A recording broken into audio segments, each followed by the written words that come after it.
Students, coordination compound unit number बेटा 9 का video lecture 4th। तो बेटा थर्ड में अपन जो पढ़ रहे थे वो लिगेंड को अपन ने पढ़ा था। तो लिगेंड का बेसिक अपन सारा जान चुके हैं कि लिगेंड किसे कहते हैं, लिगेंड का क्लासिफिकेशन जो वर्गीकरण था वो भी अपन ने कर लिया था। अब बेटा लिगेंड चूंकि अपन को पता है कोऑर्डिनेशन की या कॉम्प्लेक्स की बहुत इंपॉर्टेंट टर्म है कौन, लिगेंड।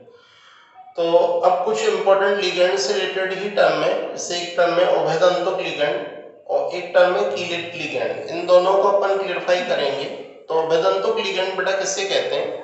तो उभयदंतुक लिगेंड पहली बात तो बेटा एक दंतुक लिगेंड है। तो वे एक दंतुक लिगेंड जिनमें दो भिन्न दाता परमाणु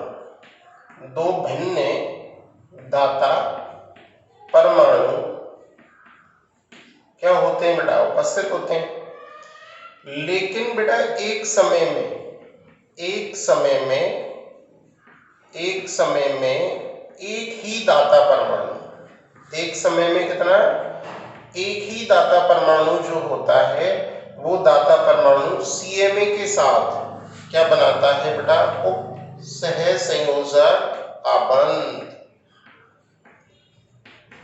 सहसंयोजक आबंध बनाता है। तो फिर से थोड़ा सा सुना इस बात को कि ये कैसे लिगेंड है। एक दंतुक तो है लेकिन में दो भिन्न दाता परमाणु उपस्थित होंगे अलग अलग।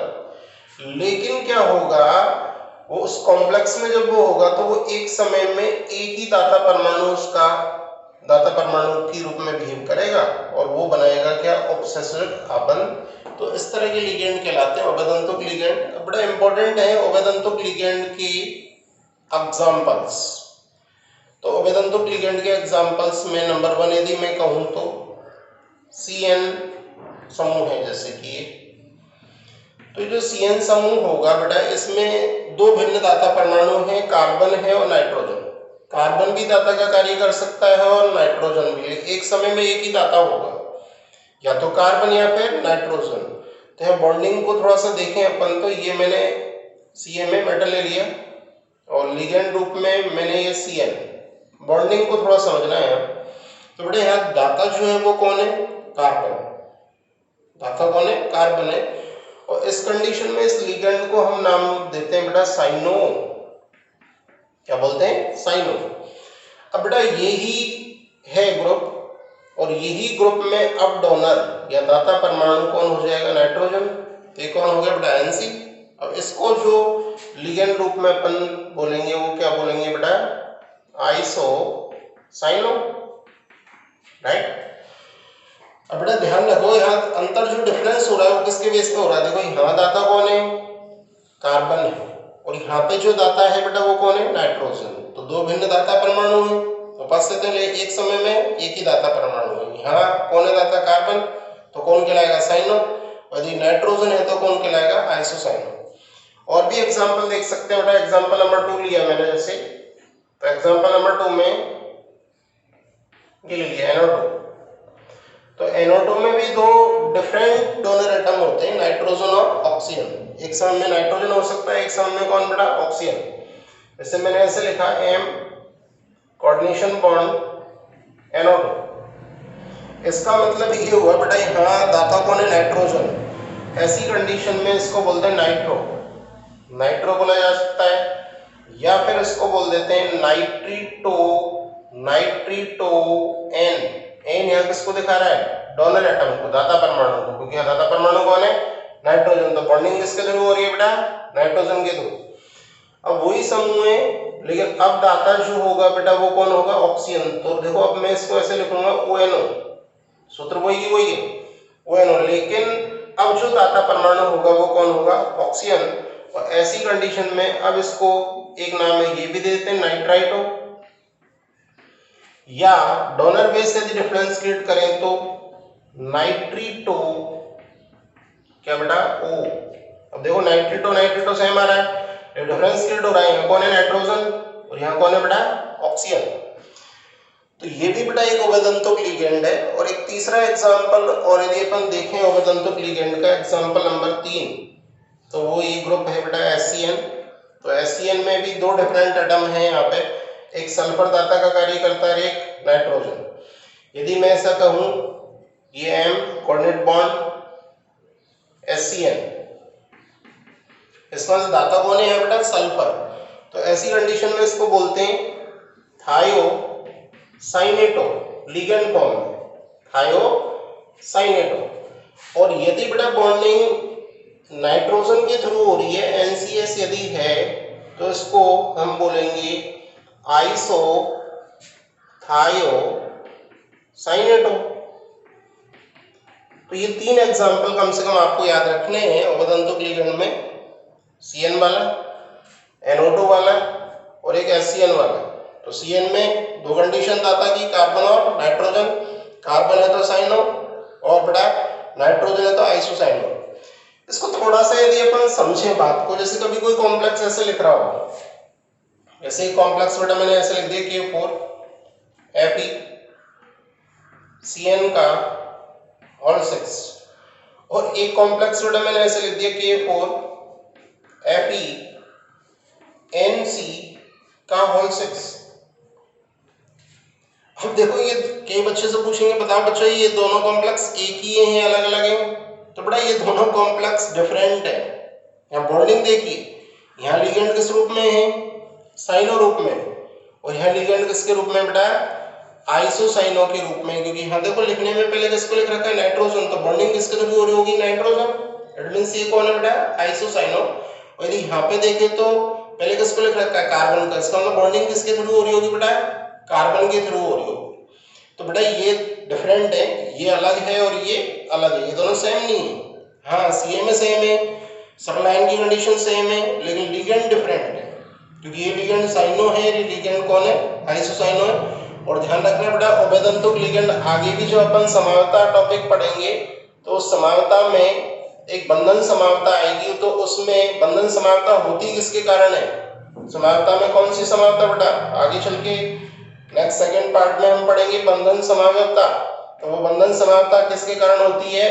उभयतंतुक लिगेंड के कारण। हेलो स्टूडेंट, लिगेंड में बेटा अपन पढ़ चुके हैं उभयतंतुक लिगेंड। उभयतंतुक लिगेंड क्या है अपन ने देख लिया, एग्जांपल्स इसके अपन ने देख लिए। और ध्यान रखना उभयतंतुक लिगेंड को अपन को समावता में एक बार फिर से याद करना पड़ेगा अच्छी टर्म में। अब जो हम लिगेंड में बेटा एक अच्छी टर्म की बात कर रहे हैं वो है कीलेट लिगेंड। तो बालकों कीलेट लिगेंड किसे कहते हैं, अपन को थोड़ा सा क्लियरफाई करना पड़ेगा। तो होता क्या है बेटा, जो उपसंयोजक यौगिक होते हैं, जो कॉम्प्लेक्स कंपाउंड होते हैं, उनमें बहुतंतुक लिगेंड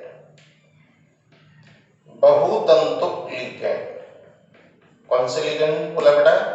बहुतंतुक लिगेंड। थोड़ा सा आपके मन में एक क्वेश्चन उठेगा, सर बहुतंतुक लिगेंड क्या है, हमने तो सुना ही नहीं। तो बेटा अपन ने कभी लिगेंड का वर्गीकरण पढ़ा था, तो लिगेंड का जब वर्गीकरण बालकों अपन ने पढ़ा था, तो उस लिगेंड के वर्गीकरण में एक दंतुक, द्विदंतुक, त्रिदंतुक, चतुर्दंतुक, पंचदंतुक, षड्दंतुक ऐसे पढ़ा था। तो देखो एक दंतुक के बाद की कंडीशन को अपन क्या बोल सकते हैं? बहुदंतुक। द्विदंतुक के बाद की कंडीशन को भी बहुदंतुक बोल सकते हैं। इसको एक से अधिक की कंडीशन में वो कहला सकता है क्या? बहुदंतुक। तो बहुदंतुक लिगेंड का मतलब हो गया जिनमें दाता परमाणु की कंडीशन एक से अधिक हो, उनको हम बोलेंगे बहुदंतुक लिगेंड। तो उपसंयोजक यौगिकों में क्या होता है बेटा, जो बहुदंतुक लिगेंड होते हैं, ये बहुदंतुक जो लिगेंड हैं, ये बहुदंतुक लिगेंड बेटा CMA के साथ, किसके साथ बेटा? CMA के साथ आपको पता है क्या बनाएंगे? ऑब्वियसली आप सभी आंसर दे पाएंगे कि सर उपसंयोजक आबंध बनाएंगे। और उपसंयोजक आबंध बनाकर क्या करेंगे वो बेटा? एक वलय संरचना का निर्माण करेंगे। वलय संरचना, वलय संरचना का मतलब क्या होता है? एक चक्रीय संरचना, एक साइक्लिक स्ट्रक्चर बनाएंगे, एक चक्रीय संरचना बनाएंगे। क्या बनाएंगे बेटा? चक्रीय संरचना बनाएंगे। तो बेटा जो अब वलय बनेगी यहाँ पे, उस वलय को अपन जो बोलेंगे वो बोला जाता है कीलेट वलय। क्या बोला जाता है? कीलेट वलय। और जो लिगेंड ये कीलेट वलय बना रहे हैं, वो कौन से लिगेंड बना रहे हैं बेटा? बहुदंतुक लिगेंड ही तो बना रहे हैं क्या? कीलेट वलय। तो ये कीलेट वलय बनाने वाले ऐसे जो लिगेंड होंगे वो लिगेंड कहलाएंगे कौन से लिगेंड, कीलेट लिगेंड। तो देखो सिस्टम ऐसा है, इसको आप थोड़ा सा समझें तो कि भाई ऑब्सेसिव यौगिकों में बहुतंतुक लिगेंड है, बहुतंतुक लिगेंड जिनमें दाता परमाणु की संख्या एक से अधिक है, वो सीएमए के साथ केंद्रीय धातु परमाणु या एन के साथ क्या बनाएंगे, उपसेसिव कार्बन। और जब उपसेसिव कार्बन बनाएंगे तो वो एक वलय संरचना का क्या कर लेंगे, निर्माण। उस वलय को हम बोलते हैं कीलेट वलय। और कीलेट का बेटा वैसे भी शाब्दिक अर्थ जो होता है, कभी अच्छे बुक कंसल्ट करोगे तो कीलेट का जो शाब्दिक अर्थ होता है वो होता है केकड़े का पंजा, केकड़े का पंजा शाब्दिक अर्थ होता है किसका, कीलेट का। अब बेटा ऐसे कीलेट लिगेंड को अपन एग्जांपल से समझें। जैसे मैंने एक कॉम्प्लेक्स आयन लिया, ये CuEn का होल ट्वाइस, ये वर्गाकार कोष्टक, और बेटा ये प्लस क्या लगा दिया मैंने 2। इसमें यदि देखें तो अपन सब बेसिक नॉलेज तो अपन को है ही है कि ये कौन है बेटा, अपना CMA, और ये EN एथिलीन डाइएमीन जिसका संक्षिप्त EN होता है, उसकी संख्या 2 है। तो EN एथिलीन डाइएमीन कैसा लिगेंड होता है, द्विदंतुक लिगेंड। अब द्विदंतुक लिगेंड कैसा लिगेंड होगा, बहुदंतुक। तो बहुदंतुक लिगेंड जो होगा वो ऑब्वियसली CMA के साथ जो उपसेसिव कार्बन बनाएगा तो एक वलय संरचना का निर्माण कर लेगा। तो उस वलय संरचना को क्या बोलेंगे, कीलेट वलय। तो यहाँ पे बेटा इसको यदि एक्सप्लेन करना है कि कहाँ बन रही है कीलेट वलय, कैसे है कीलेट लिगेंड, तो ऑब्वियसली ये EN जो है यहाँ पे, ये EN ही कौन है यहाँ पे, कीलेट लिगेंड है। तो थोड़ा सा इसकी संरचना को यदि अपन खोल के लिखें तो देखो इस समन्वय मंडल में ये सेंटर में यदि कहें तो ये कौन है बेटा, CMA। अब एथिलीन डाइएमीन आप लोग जानते हैं किसको, एथिलीन डाइएमीन को।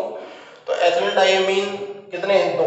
एक एथिलीन डाइएमीन की संरचना को मैं बनाऊं बेटा CH2, एथिलीन पार्ट हो गया डाइएमीन, ये बेटा कौन NH2, और ये कौन बेटा NH2। अब यहाँ डोनर कौन होता है बेटा, आपको पता है, नाइट्रोजन, इलेक्ट्रॉनिक, यहाँ भी इलेक्ट्रॉनिक। तो क्या होगा, ये द्विदंतुक लिगेंड है, तो एक द्विदंतुक लिगेंड कितने ऑब्सेसिव कार्बन बनाता है बेटा, 2 बनाता है ना। तो देखो ये एक कोऑर्डिनेट बॉन्ड ये बनाएगा इसके साथ, एक नाइट्रोजन कोऑर्डिनेट बॉन्ड ये बनाएगा। जैसी कंडीशन इस एक EN की वैसी दूसरे की होगी। तो दूसरे EN को भी मैंने ऐसे लिख दिया CH2, single bond CH2 ethylene part, ये बेटा आपका NH2, नाइट्रोजन से 2 हाइड्रोजन जुड़े हुए हैं, और ये NH2। यहाँ पर भी इन नाइट्रोजनों पे क्या है बेटा, लॉन पेयर, इलेक्ट्रॉनिक दाता है, दाता परमाणु, ये भी एक ऑब्सेसिव कार्बन बनाएगा, ये भी एक क्या बनाएगा, ऑब्सेसिव कार्बन। और ये पूरा यदि इसमें लगा दें अपन समन्वय मंडल, ये तो कॉम्प्लेक्स है नहीं, और इसमें चार्ज की कंडीशन क्या है, +2। तो इसमें CU पे क्या चार्ज होगा, +2, क्योंकि ये तो न्यूट्रल है दोनों। अब देखो बात समझने की ये कि कीलेट लिगेंड कैसे हुआ। देखो ये जो EN था, एक EN, इसने जब CMA के साथ क्या बनाए, ऑब्सेसिव कार्बन, तो बेटा एक वलय संरचना बन गई। ये जो संरचना आपको दिखाई दे रही है, ये वलय ही तो हो गई, रिंग ही तो बन गई ना। तो इस वलय को, ये जो वलय बनी है, इस वलय को हम बोलेंगे क्या, कीलेट वलय। और ये कीलेट वलय जो लिगेंड बना रहा है, ऑब्वियसली वो लिगेंड कौन सा लिगेंड कहलाएगा, कीलेट लिगेंड। तो ये भी कीलेट वलय, और इधर भी क्या बन रही है, ये वाली भी कीलेट वलय। और भी एग्जांपल ले सकते हैं बेटा, जैसे एक एग्जांपल और लिया अपन ने, एग्जांपल नंबर 2, FeOX। OX का मतलब जान पा रहे होंगे, ऑक्सीलेटर, पढ़ चुके हैं अपन। FeOX का होल थ्राइस, वर्गाकार कोष्टक, -3। यहाँ -3 है, ऑक्सीलेटर पे क्या होता है, -2, आप लोगों को पता है। तो Fe पे क्या रहा होगा वो आप निकाल लेंगे, बहुत ईजी है, ठीक है ना। अब दिमाग लगाने वाली बात है कि यहाँ पे बेटा ये CMA आप सब जानते हो, ये कौन है, लिगेंड है। कैसा लिगेंड है, द्विदंतुक। द्विदंतुक यहाँ किस कैटेगरी में आएगा, बहुदंतुक। अब बेटा ऑक्सीलेटो जो है वो कितने हैं, 3 है। तो ये 3 ऑक्सीलेटो जो लिगेंड हैं, ये किसका कार्य कर रहे होंगे यहाँ, उभयदंतुक लिगेंड का। तो इसको भी यदि आपको क्लियरिफाई करना है तो इसकी स्ट्रक्चर पे अपन को थोड़ा सा वर्क करना पड़ेगा। तो देखिए बेटा ये तो अपना CMA, ये कौन बन को Fe, थोड़ा सा कॉम्प्लिकेटेड हो जाएगा, डरे नहीं।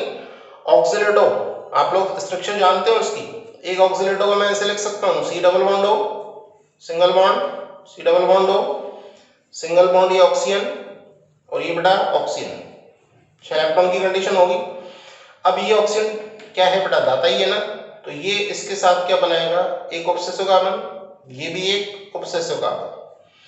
अब दिमाग लगा लीजिए, ऐसा एक ऑक्सीलेटो, ये तो एक ऑक्सीलेटो है, ऐसा ही दूसरा होगा, ऐसे ही यहाँ तीसरा होगा।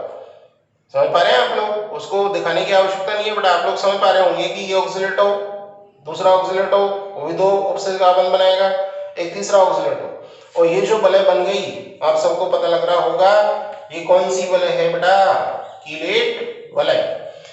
अब बेटा ध्यान देने वाली बात है, तो हम समझ गए कीलेट लिगेंड क्या होता है ना। अब इस कीलेट लिगेंड से रिलेटेड ही कुछ टर्म और है छोटी छोटी सी, उन पे अपन थोड़ा सा वर्क कर लें। जैसे एक टर्म है कीलेट संकुल, कीलेट क्या बेटा, संकुल, बहुत सिंपल सा वर्ड है। तो ऑब्वियसली कीलेट लिगेंड युक्त संकुल, इसका मतलब जिस संकुल में क्या हो, कीलेट लिगेंड हो, अर्थात उसमें कौन सा लिगेंड हो, बहुधातुक लिगेंड। जैसे ये कॉम्प्लेक्स है, तो ये कॉम्प्लेक्स जो है वो एक क्या है, ऑब्वियसली कीलेट संकुल है, क्योंकि इसमें क्या उपस्थित है, कीलेट लिगेंड उपस्थित है। ऐसे यदि अपन कहें तो ये जो कॉम्प्लेक्स है ये भी क्या है बेटा, कीलेट संकुल है, कीलेट कॉम्प्लेक्स है। तो कीलेट संकुल किसे कहेंगे, कीलेट लिगेंड युक्त संकुल को बोला जाता है बेटा क्या, कीलेट संकुल। ऐसे बेटा एक छोटी सी टर्म और है, उसको अपन और थोड़ा सा क्लियरफाई कर लें, और वो टर्म ये है, इधर लिख लेते हैं, वो है कीलेट प्रभाव। अच्छा टॉपिक है, छोटा सा टॉपिक है, इसी कीलेट लिगेंड से जुड़ा हुआ है। कीलेट प्रभाव, कीलेट प्रभाव किसे कहते हैं, कीलेट प्रभाव का मतलब ये है बेटा कि कीलेट लिगेंड युक्त संकुल, कीलेट लिगेंड युक्त संकुल जिसमें कीलेट लिगेंड होगा, उसका स्थायित्व जो है वो कीलेट लिगेंड रहित संकुल की तुलना में क्या होगा, ज्यादा। कीलेट रहित संकुल का मतलब इसमें कीलेट लिगेंड नहीं है, और कीलेट लिगेंड नहीं है तो उसकी स्टेबिलिटी क्या होगी, कम होगी। आप वो सर कीलेट लिगेंड युक्त होने से स्टेबिलिटी क्यों बढ़ जाती है, तो बेटा देखिए आप ये कीलेट लिगेंड का कौन सा आपके सामने, तो कीलेट लिगेंड से क्या बनती है, कीलेट वलय बनती है। जब वलय बनेगी तो वलय की स्टेबिलिटी क्या होगी, ज्यादा होगी। इसलिए हम कहते हैं कि कीलेट लिगेंड युक्त संकुल का स्थायित्व कीलेट लिगेंड रहित संकुल की तुलना में क्या होता है, अधिक होता है। इस बात को अपन एक बड़ा छोटे से एग्जांपल से यदि समझें तो समझने की कोशिश करना। जैसे अपन ने यहाँ पे एक एग्जांपल माना ये ले लिया बेटा, CuEn का होल ट्वाइस और ये +2 चार्ज, और एक कॉम्प्लेक्स बेटा अपन ने ये ले लिया CuNH3 का होल 4 गुरु कोष्टक +2। ये दोनों कॉम्प्लेक्स हैं, कॉम्प्लेक्स आयन चार्ज आ रहा है। अब आपसे को पूछ ले सर इनमें स्टेबिलिटी किसकी ज्यादा है, कौन सा कॉम्प्लेक्स मोर स्टेबल है, क्या ये है क्या ये है। तो बेटा देखिए आप दिमाग लगाइए, यहाँ पे जो डिफरेंस क्रिएट होगा वो लिगेंड्स होगा। यहाँ लिगेंड कौन है, En, यहाँ लिगेंड कौन है, NH3। आप सबको पता है बेटा NH3 एमीन बोलते हैं इसको, इसके दो माँ हैं, दो माँ का मतलब AMMIN, एमीन। थोड़ा सा ताकत लगा के बोलना पड़ेगा, एमीन। तो एमीन जो होता है वो एक दंतुक लिगेंड है। तो अब एक दंतुक लिगेंड है, तो एक दंतुक लिगेंड में तो कभी गुण ही नहीं होगा क्या बनाने का, कीलेट लिगेंड। तो कीलेट लिगेंड बनाने का गुण किसमें होता है, कीलेट लिगेंड कौन हो सकता है, बहुदंतुक लिगेंड। अब En बेटा द्विदंतुक है, तो ये बहुदंतुक कैटेगरी में आ रहा है। इसका मतलब यहाँ इसका स्थायित्व इससे ज्यादा होगा, इससे कॉम्प्लेक्स आयन की स्टेबिलिटी इस कॉम्प्लेक्स आयन से बेटा क्या होगी, ज्यादा होगी। तो ये कीलेट लिगेंड से रिलेटेड बातें थी जो अपन ने की। तो लिगेंड में बेटा अवैधंतुक लिगेंड अपन ने क्लियरफाई कर लिया, कीलेट लिगेंड क्या है इसको अपन ने क्लियरफाई कर लिया। बच्चों लिगेंड देखो एक अच्छा टॉपिक चल रहा है, और लिगेंड काफी बड़ा टॉपिक है, क्योंकि लिगेंड के बिना बेटा आप लोगों को पता है कॉम्प्लेक्स अधूरा है, अपन कुछ कर ही नहीं पाएंगे। तो लिगेंड का बेसिक अपन ने जान लिया, लिगेंड का क्लासिफिकेशन अपन ने कर लिया, लिगेंड से रिलेटेड और भी जो टर्म्स थी, कीलेट लिगेंड क्या है, अवैधंतुक लिगेंड क्या है ना। अब बड़ा इंपॉर्टेंट है कि इसका जो नामकरण है, नामकरण किसका नामकरण बेटा, लिगेंड का नामकरण है ना। तो लिगेंड के नामकरण की जब बात आती है तो बड़ा प्रैक्टिस पर डिपेंड करता है, और कोई स्टूडेंट घबराए नहीं लिगेंड के नामकरण से। आप साइंस कैंपस की जो नोट्स की सीट है, उस नोट्स की सीट में लिगेंड के नामकरण की पूरी टेबल बनी हुई है, और सारे उसके वास्तविक नाम अपन पहले से 11th क्लास में जानते हैं बेटा, तो उससे कोई घबराने की आपको आवश्यकता नहीं है, और उस नामकरण को आप उसमें से पढ़ लेंगे तो आपको बहुत इजीली वो बातें समझ में आ जाएगी। और घबराने की जरूरत इसलिए नहीं है बेटा, क्योंकि जब अपन आईपीसी नॉमेनक्लेचर करेंगे तो हर लिगेंड का अपन को क्या लिखना पड़ेगा, नाम लिखना पड़ेगा। बार बार अपन उन्हीं लिगेंडों के नाम लिखेंगे तो ऑब्वियसली वो अपन को क्या हो जाएंगे बेटा, याद हो जाएंगे। तो नो टेंशन, आप जो सीट है उस सीट में से नामकरण को पूरा पढ़ लें, हर सिस्टमेटिक सीट रखी हुई है। देखो लिगेंड नामकरण की बात कर रहा था मैं, तो ये लिगेंड नामकरण को अपन नोट्स की जो सीट है साइंस कैंपस की, उसमें आप देखेंगे तो आपको ये सारा नजर आ जाएगा। तो अपन ने इसको बेटा दो कैटेगरी में तोड़ रखा है, ऋणावेशित लिगेंडों का नामकरण। तो इसका बेसिक कॉन्सेप्ट ये है बेटा कि इनके नाम के अंत में क्या आता है, वो आता है ना। और ये बेसिक कॉन्सेप्ट है कि इनके जो वास्तविक नाम होंगे उनमें जैसे आइड है तो आइड का क्या हो जाएगा, इडो हो जाएगा। आइट है तो आइड का क्या हो जाएगा, इटो हो जाएगा। ई हटके क्या जुड़ जाएगा, ओ। कई बार ऐसा भी हो जाता है कि पूरा आइड हटके ही ओ जुड़ जाता है ना। तो बेटा ये सूत्र लिखे हुए हैं, और ये सब 11th क्लास से अपन फॉर्मूला को जानते हैं। वास्तविक नाम इनके सबके 11th क्लास में पढ़े। इंपॉर्टेंट है इन पे चार्ज को हमेशा याद रखना, क्योंकि आगे जब बेटा ऑक्सीकरण संख्या अपन निकालेंगे तो उसमें चार्ज की हेल्प होगी। वैसे हेलाइड है तो हेलाइड का क्या हो गया, हेलिडो या हेलो। अब इसमें सारे आगे क्लोरिडो, क्लोरिडो, ब्रोमिडो, आयोडिडो, है ना। तो ये सब आपको दिखाई दे रहे हैं। इनके नाम, वास्तविक नाम पता करो, वास्तविक नाम में ओ लगा दो तो उसका लिगेंड रूप में संकुल में क्या हो जाएगा, नाम हो जाएगा। अब बेटा नेक्स्ट कॉन्सेप्ट जो है वो उदासीन लिगेंड का है ना। तो उदासीन लिगेंड के नामकरण के लिए दो कॉन्सेप्ट है बेटा। दो कॉन्सेप्ट है कि या तो नाम में कोई चेंज होगा ही नहीं, जो उसका वास्तविक नाम है वही उसका संकुल में नाम रहेगा। और एक दूसरा कॉन्सेप्ट ये है कि उसके लिए हो सकता है कोई विशिष्ट नाम प्रयुक्त किया जाता हो, जैसे NH3 है। NH3 का वास्तविक नाम अपन सब जानते हैं बेटा, क्या होता है, अमोनिया, है ना। आवेश तो आपको पता ही है, जो उदासीन होंगे तो सब पर आवेश क्या होगा, 0 होगा। तो ये आवेश भी अपने काम आएगा जब ऑक्सीकरण संख्या पर निकालेंगे, है ना।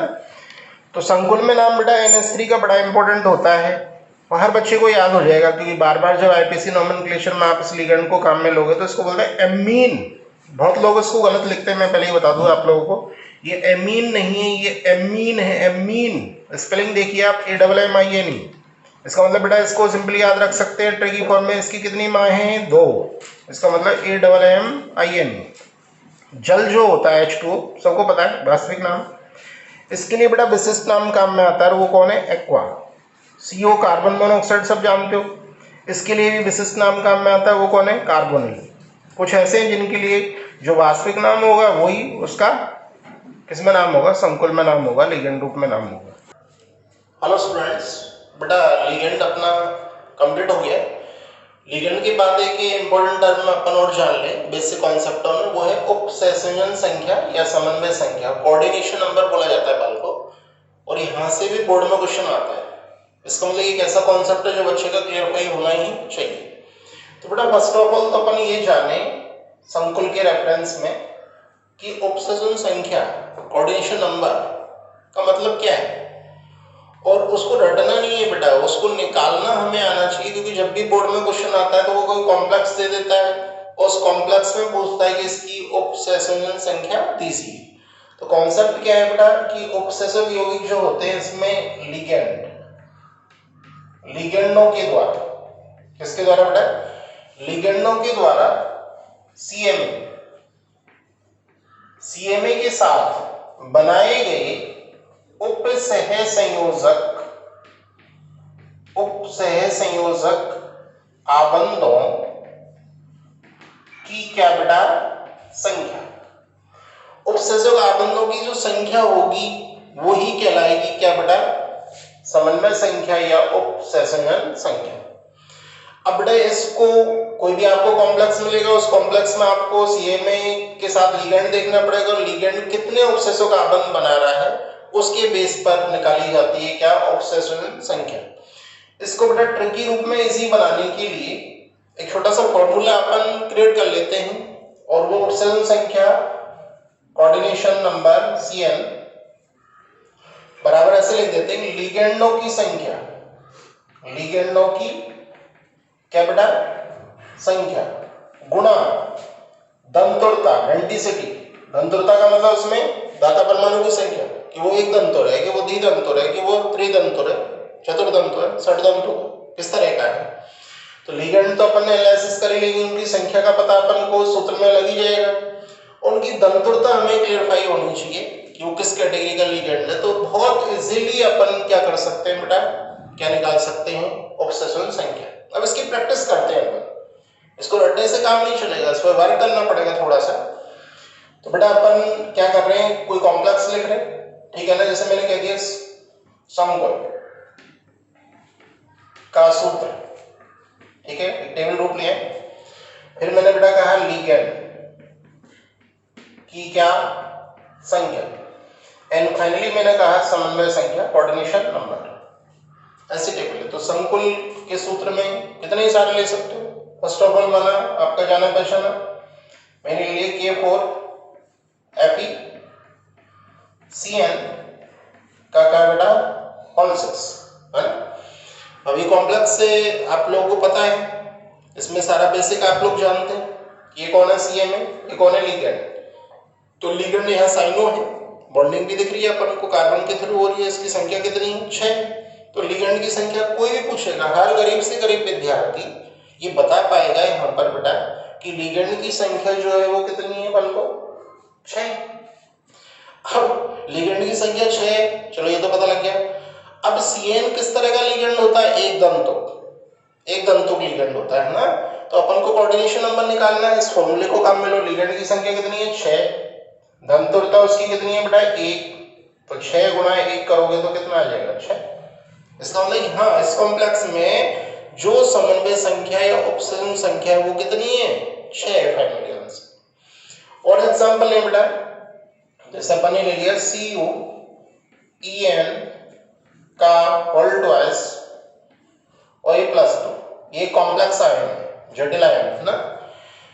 अब बेटा इसमें आपको लिगेंड पता लग पा रहा होगा, लिगेंड की नॉलेज आपके पास सही है। एथिलीन डाइएमीन, तो एथिलीन डाइएमीन की संख्या कितनी है यहाँ, 2। तो लिगेंड की संख्या का पता तो लग रहा है वो कितनी है, 2 है। लेकिन बेटा आप लोगों को पता होना चाहिए एथिलीन डाइएमीन किस तरह का लिगेंड है, द्विदंतुक। इसका मतलब इसकी दंतुरता 2 होगी। तो कैसे कैलकुलेशन करें कोऑर्डिनेशन नंबर निकालने के लिए, 2 गुणा 2, इसका मतलब बेटा उपसेशन संख्या आ जाएगी कितनी, 4। और कोई कॉम्प्लेक्स ले लेते हैं, जैसे अपन ने ले लिया Cn का होल ट्वाइस वर्गाकार कोष्ठक -1, ये कॉम्प्लेक्स है। तो यहाँ पर लिगेंड की संख्या आप लोगों को पता लगी रही है कितनी है, और इसलिए 2, और Cn साइनो बॉन्डिंग देख लो। तो बेटा ये किस तरह का लिगेंड है, एक दंतुर। तो इसकी दंतुरता कितनी होगी, 1। तो क्या करेंगे, 2, लिगेंड की संख्या 2, दंतुरता 1 इज इक्वल टू कितना, 2। इसका मतलब समन्वय संख्या कितनी आ गई, 2 आ गई। और देखते हैं बेटा एक अच्छा एग्जांपल है, अक्सर बोर्ड में ये यहां से क्वेश्चन आ जाता है, K3 FeOX का होल ट्वाइस। कई बार OX लिखा होता है, कई बार C2O4 लिखा होता है, बात तो वही। OX का मतलब आप लोग जान रहे हैं किसका संक्षिप्त है OX, ऑक्सीलेटो। ऑक्सीलेटो की संख्या कितनी है, 3। तो लिगेंड की संख्या कितनी हुई, 3 हुई। कितनी हुई बेटा, 3। सबको पता है आप सबको कि ऑक्सीलेटो जो है वो एक द्विदंतुक लिगेंड है। इसका मतलब इसकी दंतुरता कितनी है बेटा, 2। तो क्या करेंगे बेटा, लिगेंड की संख्या 3, दंतुरता 2, 3 गुणा 2 इज इक्वल टू 6, 6। इसका आंसर कितना है, 6 है। कई बार इसका आंसर बच्चे गलत दिए आते हैं, 3 दिया आते हैं। तो 3 नहीं होगा, आंसर क्या होगा बेटा, 6 होगा, क्योंकि ये किस तरह का लिगेंड है, द्विदंतुक लिगेंड है। इसका मतलब इसकी दंतुरता कितनी है, 2 है। उसके बाद एक और एग्जांपल देखते हैं, मान लो PP NH3 का होल 4 Cl2, माना ये ले लिया, ठीक है, ये कॉम्प्लेक्स। अब इस कॉम्प्लेक्स में थोड़ा सा लिगेंड की वैरायटी ज्यादा है, NH3 भी लिगेंड है, Cl भी लिगेंड है। लिगेंडों के नाम बोलो तो ये एमीन है, एमीन, और ये क्लोरिडो या क्लोरो है। तो एमीन की संख्या कितनी है, 4, और क्लोरिडो या क्लोरो की संख्या कितनी है बेटा, 2। तो लिगेंडों की संख्या कहें तो 4 + 2, ठीक है। लेकिन बेटा ध्यान है, यहाँ 4 जो लिगेंड हैं 4 वो भी एक दंतुर है और ये 2 जो हैं वो भी एक दंतुर है। तो क्या करें, 4 गुणा 1 प्लस 2 गुणा 1 सॉल्व करोगे इज इक्वल क्या आ जाएगा बेटा 6। एक लास्ट एग्जांपल और बड़ा इंपॉर्टेंट है, उसको और अपन थोड़ा सा यहाँ पे देखना चाह रहे हैं, और वो 6 नंबर पे मैंने एक एग्जांपल लिया, काफी अच्छा एग्जांपल है। CO Cl2 En का क्या बेटा हल्ट वाइज समझने की कोशिश करना है इस एग्जांपल को। ये कॉम्प्लेक्स है, ये क्या है बेटा कॉम्प्लेक्स है कोई, ठीक है। अब दिमाग लगाना यहाँ, ये CO तो कौन है CA में, ये लिगेंड्स है। अब लिगेंडों की संख्या कहें तो क्लोरिडो कितना है 2 है, और एथिलीन डाइएमीन जो कि द्विदंतुर है उसकी संख्या कितनी है 2 है। अब बेटा यहाँ अपन को निकालनी पड़ेगी क्या समन्वय संख्या, अवशोषण संख्या। तो ये जो 2 हैं ये तो एक दंतुर है और ये जो 2 हैं ये द्विदंतुर है। तो क्या करोगे फिर 2 गुणा प्लस 1 प्लस 2 गुणा 2 इज इक्वल कितना आएगा बेटा 6। इसका एक अच्छा एग्जांपल है। तो यहाँ पे आपको क्लियरफाई हो जाना चाहिए ऑक्सीजन संख्या या क्या बेटा समन्वय संख्या। यस स्टूडेंट, समन्वय संख्या या ऑक्सीजन संख्या अपन जान चुके हैं। एक बहुत छोटा सा टॉपिक है, एक बहुत अच्छा टॉपिक है कि संकुल जो है बेटा, संकुल कॉम्प्लेक्स ही पढ़ रहे हैं इस यूनिट में। संकुल जो है वो 2 प्रकार के होते हैं। आपको वैसे 2 प्रकार के मेनली कौन कौन से 2 टर्म है, बड़ी इंपॉर्टेंट टर्म है, सुनना उनको। एक होता है बेटा होमोलैप्टिक संकुल, और एक होता है बेटा हेट्रोलैप्टिक संकुल। यहां से भी क्वेश्चन आ जाता है कई बार, कभी अंतर पूछ लेता है, कभी दे देता है कि इसमें से होमोलैप्टिक और हेट्रोलैप्टिक को छांटिए। ऐसी चीज है जो बहुत ही चाहिए। होमो जो वर्ड होता है उसका मतलब होता है समान, अर्थात एक ही प्रकार के। हेट्रो का मतलब होता है समान, भिन्न। अब देखो किसे कहेंगे बेटा होमोलैप्टिक संकुल, वे संकुल जिनमें केंद्रीय धातु परमाणु अथवा आयन से एक ही प्रकार के लिगेंड, एक ही प्रकार के क्या लिगेंड जुड़े हों, एक ही प्रकार के होने चाहिए, समान प्रकार के। और यदि बेटा एक से अधिक प्रकार के हों, एक से अधिक प्रकार के या भिन्न प्रकार के, तो हम कह देंगे कि वो कौन है हेट्रोलैप्टिक। तो ये ऐसी टर्म में इनके एग्जांपल्स घोटने नहीं है आपको, हर कॉम्प्लेक्स पे आप लगाइए। हर कॉम्प्लेक्स, कोई भी कॉम्प्लेक्स आप पढ़ रहे हो तो या तो वो होमोलैप्टिक होगा या फिर वो कौन सा होगा हेट्रोलैप्टिक। चलो यहीं अपन इस टॉपिक में इसको क्लैरिफाई करते हैं। जैसे ये कॉम्प्लेक्स है, इस कॉम्प्लेक्स को वो पूछ रहे हैं आपसे कि बेटा ये होमोलैप्टिक है हेट्रोलैप्टिक है, तो आप आंसर देंगे सर ये होमोलैप्टिक है। व्हाई, क्यों? क्योंकि लिगेंड देखो, लिगेंड कौन है CN साइनो, तो बेटा सब साइनो है ना, उनकी संख्या कितनी है 6, कोई और डिफरेंट लिगेंड तो नहीं है ना। इसका मतलब ये होमोलैप्टिक कॉम्प्लेक्स हो गया। ये भी कैसा हो गया होमोलैप्टिक, ये भी कैसा हो गया होमोलैप्टिक, ये भी कैसा हो गया होमोलैप्टिक। लेकिन ये कैसा होगा हेट्रोलैप्टिक, क्योंकि यहाँ एक से अधिक प्रकार की क्या होगी लिगेंड। इसके बारे में कोई पूछ ले तो ये भी कैसा होगा हेट्रोलैप्टिक। तो क्लियर है ये दोनों टर्म होमोलैप्टिक एंड हेट्रोलैप्टिक। चलो बाकी को अपन पढ़ाई की बातें खूब कर ही रहे हैं। अब इम्पोर्टेंट है बेटा कि अपन ने जो ये 4 वीडियो बना ली, इन 4 वीडियो को सिस्टमेटिक आप देखिए। वीडियो नंबर 1 से पहला देखिए, दूसरा देखिए, तीसरा देखिए, चौथा देखिए, है ना। और जो आपके सीट में जो नोट्स हैं उनको प्रॉपर आप पढ़िए, और जो वीडियो जब देखते हैं तो साथ में एक रफ कॉपी लें और उस कंटेंट को साथ के साथ आप लिखते भी चलें। और बेटा कई बार ऐसा होता है कि घर में डिस्टर्बेंस भी होता है, बहुत सारा वॉइस वगैरह बाहर की भी आती रहती है। तो बेस्ट तरीका है कि आप जब उस वीडियो लेक्चर को देखें तो उसके लिए आप ईयरफोन लगा के, लीड लगा के उस वॉइस को स्लो कर लें शायद और सुने, और उसको वीडियो को देखते रहें और साथ के साथ नोट करते रहें। तो आई थिंक उसका इंप्रेशन अच्छा होगा और वो उसको एक सिस्टम का हिस्सा बना लें। डेली आप ऐसा करें। अब बेटा इसके बाद जो है वो IPSC स्टार्ट होगा, बहुत इंटरेस्टेड है आईपीसी बहुत इजी लगेगा जब सारा बेसिक हमारा क्लियर हो गया। तो कुछ नहीं, नंबर ऑफ एग्जांपल्स ज्यादा से ज्यादा कीजिए, नंबर ऑफ एग्जांपल्स ज्यादा से ज्यादा करोगे, प्रैक्टिस कीजिए, तो उस पर अपन अपनी कमांड क्रिएट कर पाएंगे। यस।